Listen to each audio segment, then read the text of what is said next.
Hello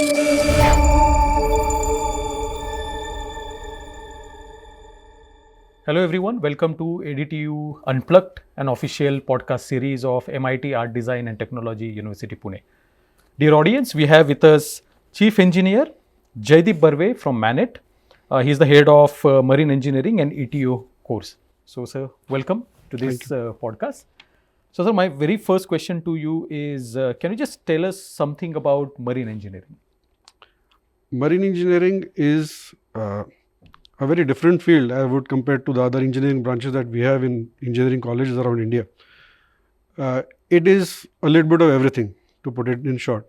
It is a mixture of mechanical engineering, electrical, electronics, a little bit of automation and instrumentation, a little bit of management included into the curriculum.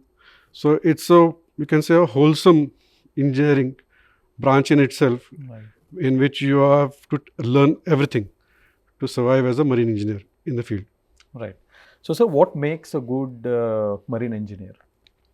So in the engineering department that we start from the first year, in which we give them the basics of academic subjects, in which they teach maths, basic science, thermodynamics and such, mechanics. And then they go on to do a later advance of the academic subjects. Around the third year of the engineering part, then we start with the marine engineering core subjects. So it is sort of linking of the core engineering subjects with the marine engineering part. That is what we do as a marine faculty. And towards the last semester, and that when they reach the 8th semester, we have an onboard ship-in campus, which is actually a mock-up of an actual ship, Right. engine room, in which they work for 6 months and they gain hands-on training regarding the not just the operation and maintenance, but also the overall picture of how they will be operating in a real maritime environment on a real ship. So they get the hands-on feel of things. So this is what differentiates, and this whole course makes it different for them. When they pass out, they are already quite comfortable with the idea of going on board a ship and starting to work there. So when they reach on board, they can start to work literally with a few days of familiarization and they're good to go. So sir, there is one course called ETO in MANET. Would you like to throw some light on it? Yeah, so ETO course is something that we just recently started 2 years back now. This is the second batch that we just passed out.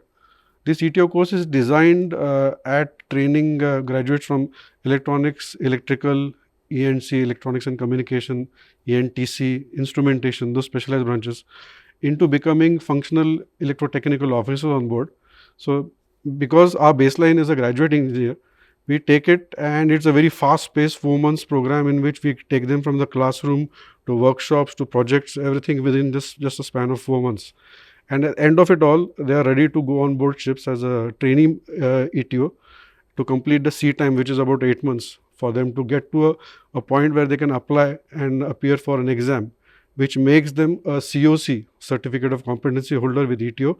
And after that, the career starts. So it is a very fast pace, and I would say one of the shortest ways of getting into the merchant navy. 4 months plus 8, so 12 months, a little bit more, and you're already a certified officer. So sir, how do you ensure MANET cadet stand out among the rest? So the training that we have on campus is structured such that we not only take them into the classrooms, but we try and link up the knowledge with the real world outside, because ultimately it is the linking of the knowledge that comes in handy.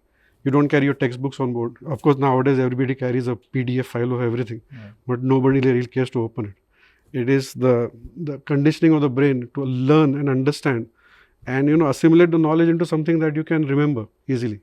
So our marine cadets are actually being trained to do that. So we focus on this part, and then of course there's a lot of hands-on approach. So whatever we do in the classroom, we try and take them into the workshops, into the labs, and try and link the underpinning theoretical knowledge with the real stuff, so they can understand it better, remember it easy, and apply it on board. Because ultimately in marine engineering, when you are faced with the real situation on board where you have a problem with a breakdown, then you don't have time to go and start looking for knowledge. It has to be there. You have to be able to quickly, pick up things and try and find out where the problem lies and fix it, because a sailing ship out in the sea cannot be stopped. Right. It is a danger to life and property. So you have to keep it moving at all costs. Correct. So practical exposure is very important, right? Absolutely. And that's what we get in MANET. So thank you very much, sir, for being with us Thank you. today. Thank you so much. It was a great pleasure. Thank you. Thank you. Same here.